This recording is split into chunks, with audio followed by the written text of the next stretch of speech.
I'm going to be a little more into this match than the previous match because it's got Orton and Legacy and Christian.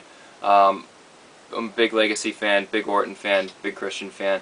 Kofi Kingston, we don't really know where they're going with him yet, so this might shed a more brighter light on it. But yeah, I guess look for Team Kofi to pick up the W somehow. Yeah, maybe. yeah, Or I mean, if they don't get Orton out early, if it comes down to Orton being in there in the end, you got to say Orton would beat any of these guys one-on-one quite handily. So I don't know.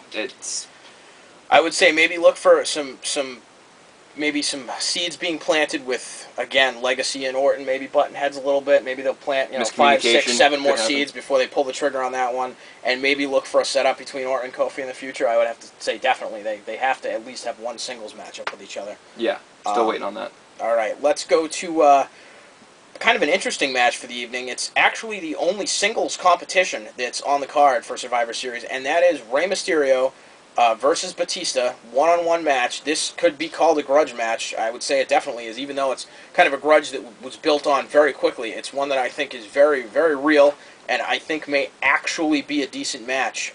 Batista as a heel, turning on his friend Rey Mysterio, battling him as a face, and they signed the contract on SmackDown, and Batista also plopped down on the table his own contract that he brought, that he had his lawyers draw up, that say anything that he does to Rey Mysterio in that match, he cannot be held accountable for legally. If he cannot be sued by the WWE, he cannot be sued by Rey Mysterio. So he is looking to hurt Rey Mysterio. He is looking to end his career. And Rey Mysterio signed that contract and said, Batista, you better watch out for me because I'm not going to be responsible for what I do to you. And then he punked out Batista, flipped the table on top of Batista, and got out of the ring and really kind of made Batista look like an idiot. But I'll go straight to you on this. What are your thoughts on this match? Okay, you called it a grudge match. I call it a squash match. I don't see Rey Mysterio. Like you said, it could be a very good match. We've seen Mysterio versus countless larger opponents. He won his feud against The Big Show. He won his feud against Kane. The buck stops here. He's got no chance against Batista. Okay. I agree. I think we're going to see Batista win this match. I think if Rey manages to pull on a victory, it's going to be a very, very close match. He's going to almost cheat to win if he can do that as a face, but he's going to pull on a victory that he doesn't really deserve, and I think it's only going to make Batista angrier. I think that this feud is designed to launch Batista up into title contention as a heel, maybe against Undertaker in the future, rather than kind of bounce Rey Mysterio up there, a ball he's been given to run with many times and dropped on several occasions based purely upon the fact that he's not tall. And I think in the WWF that actually means a lot. I don't think this guy's got any chance of ever being a world champion again, unfortunately. It kind of breaks down to this.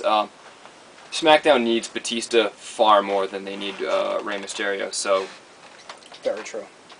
There you go. True. Let's take a look at the main events here. The first one I want to talk about is John Cena versus Triple H versus Shawn Michaels in a triple threat match. The reason I want to talk about it first is because on the official WWE card for the evening that they post on the website, this match is actually somewhere down at the bottom as the second or third match built for the card. They do this often with title matches. They'll put them very early on in the card, and it's from what I understand, it's to kind of build interest in the pay-per-view early on, so you're getting a big match feel. Right, they did that a couple months ago, and I kind of like the way that it played out, but I don't think that this is appropriate here.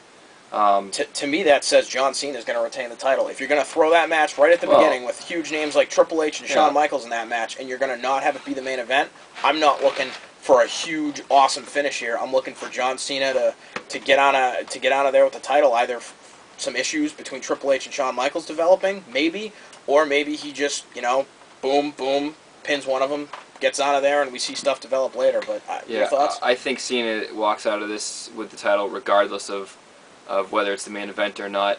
On paper, this is a great match, but the way that it's going to play out, I just don't think will be. I don't see them doing anything very creative with this. I think just Cena's going to pick up the win. Maybe Shawn Michaels accidentally super kicks Triple H and then gets an attitude adjustment. Boy, would I love to see Shawn. I'd love to see Shawn Michaels get the win here and walk away with the belt. Who wouldn't? Yeah, but, absolutely. Zero chance on that. Yeah, I agree. What do you think Triple H's chances? Maybe like a 5% chance? A little, coming yeah, out this year? better than Shawn Michaels. I think if they pull the trigger on breaking up DX, I think that Triple H's chances of winning the belt goes up because Initially. they can jump right in with a feud with Triple H versus Shawn Michaels. Because let's face it, they can throw Cena at any heel in the company and sort of make something happen with that. But I don't think they're going to rush forward with that. They have the Elimination Chamber coming up. They got the Royal Rumble coming up. They got stuff happening at the upcoming. I know that pay-per-views. off camera you've talked a little bit about the potential for a Triple H Shawn Michaels WrestleMania match. And that could be something that they're building towards right now. Right now is the perfect time to start building towards that if that's where they're going. So let's see if you're right about that. Okay. And then the main event of the evening is sees the Undertaker, The Big Show, and Chris Jericho for the championship on SmackDown, the World Heavyweight Championship. This to me is the big question mark. I have absolutely no idea what they're going to do with this match from a professional standpoint. From a personal standpoint, I would love to see Chris Jericho be the world champion again. I would not even mind seeing Big Show be the champion. I think it's very hard with them being the undisputed champions to put a belt on them, although for Jericho, I'm sure he'd have no problem walking around with 3 title belts. And heck, maybe that's even a great way to start a feud between him and Chris Jericho to lead into a Chris Jericho, to start a Big Show Chris Jericho feud to lead into an Edge versus Jericho feud at Mania. But I'm going with Undertaker retaining the title at this one. I think this is going to be a very, very vanilla pay-per-view, and I think that we're not going to see any title changes.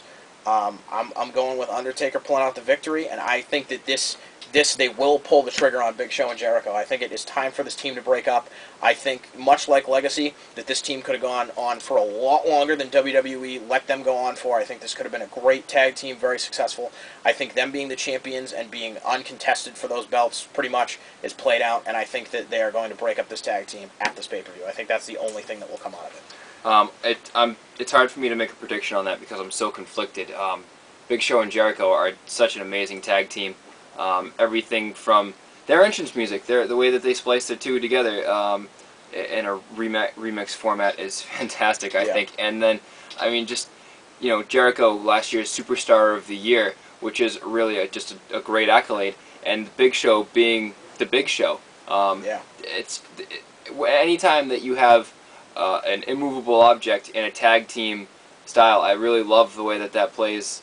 And but on the other hand, I really want to see the Undisputed Belts go back to being 2 sets of tag team titles because there are so many great tag teams. Hot tag teams right now. I know they're really pushing MVP and Mark Henry, even though I don't like that team.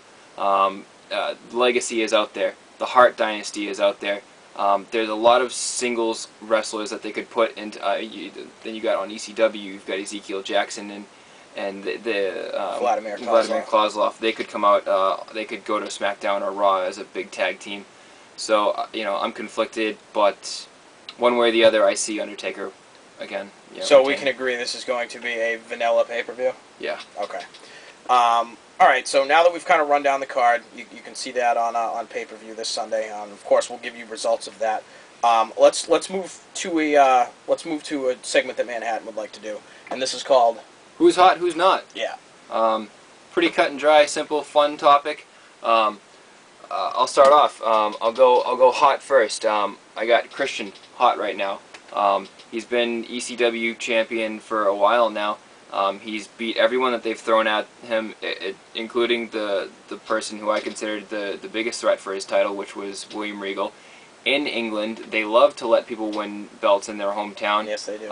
So last week we talked about that, and I saw that as the likely title change. But no, Christian won. He's beaten Yoshitatsu. He's beaten Zack Ryder. I don't know who's next that they can throw at him, but he's on fire. They brought Chris Jericho was recruiting ECW people for his SmackDown team, and they got thrown into a match. Christian got a clean pinfall victory over Chris Jericho. So, I mean, Christian is hot right now. They could do a lot of things with him. Look for him to really make a name for himself at this WrestleMania, maybe Money in the Bank. Do you see maybe that Money in the Bank platform as something that can take him off of ECW and put him on another program? Because I think at this point, he's as hot as he's going to get on ECW, and we talked about this last week. I think he is almost too big for ECW right now. I think it's time for him to move on and be either a main eventer or a middle tier superstar on either Raw or SmackDown. SmackDown, I think, is the show we agree that he should be put on.